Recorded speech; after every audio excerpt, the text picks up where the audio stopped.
On your screen CDS 2025 का PYQ of ancient Indian history.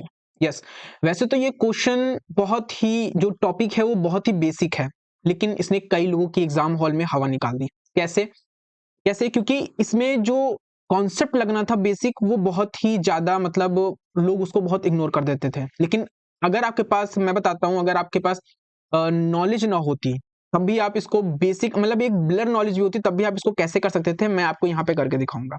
मान लीजिए आपने नॉर्मल इतना तो पढ़ा होगा कि जो लिटरेचर है वो दो पार्ट में है इंडिया में। एक है श्रुति और एक होते हैं स्मृति। ठीक है, स्मृति जैसे कहते हैं।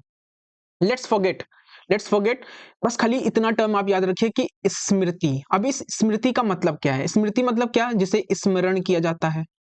स्मरण किया जाता है मतलब जिसे हम याद रखते हैं। ठीक, याद रखते हैं, और जब याद रखते हैं तो उसे क्या करते हैं? लिखते हैं। ठीक, लिखते हैं ना। दूसरा कौन सा पार्ट है? दूसरा है श्रुति। अब श्रुति का मतलब क्या है? श्रवण, मतलब जिसे हम सुनते हैं। तो जिसे हम सुनते हैं, ठीक, तो सुनने वाले पार्ट कौन कौन से होते हैं? अगर आपको याद हो तो जो वेदास है, मतलब इतनी ब्लर इंफॉर्मेशन तो लोगों को रहती है, लॉजिकल इंफॉर्मेशन, कि जो वेदास हैं वो मोस्टली कैसे हैं? उन्हें केवल केवल सुना, और मतलब एक ने सुना और दूसरों ने, दूसरे तक ऋषियों ने सुना और उसे दूसरे ऋषि को दिया, बच्चों को दिया, तो वैसे वो पास आउट होता गया।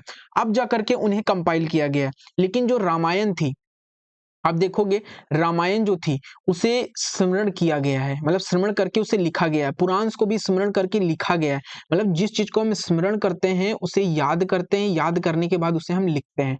लेकिन श्रुति में हम केवल उसे सुनते हैं। ठीक है, तो वेदास श्रुति है। कल्प सूत्र भी ऐसे ही है, उसे हमने स्मरण किया है और लिखा है। ठीक है, जैसे आप ये देखेंगे श्रुति, श्रुति क्या है? सुनना। सुना हमने क्या? वेदों को केवल सुना गया है, इन्हें लिखा नहीं गया था।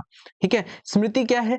पुराण, मनुस्मृति, रामायण, महाभारत, इन्हें सुना भी गया है और इन्हें लिखा भी गया है। तो अगर आपको इतना पता होता कि वेदास ही इसमें केवल गलत है, तो आप ये हटा देते, ये हटा देते, और आप बचते किसमें? आप केवल आते 1 2 3 और ये 1 2, तो ए और सी में आते। तो ए सी में आपको इतना पता होता कि अगर ए और 1 और 2 हो रहा है, मतलब अगर पुराण, थोड़ा सा लॉजिक अब यहाँ पे लगा लीजिए, पुराण और अगर रामायण हो रही है तो कंफ्यूजन नहीं होनी चाहिए थर्ड में। क्यों? क्योंकि थर्ड वाला पार्ट तो क्या कह रहा है? कल्प सूत्र। अगर रामायण और पुराण हो सकता है तो कल्प सूत्र भी तो हो सकता है ना। तो आपको ब्लाइंडली ए मारना है। ठीक है, एंड आप क्या करोगे? आप यहाँ पे नंबर पालोगे। तो follow a basic defence for more such content. जय हिंद।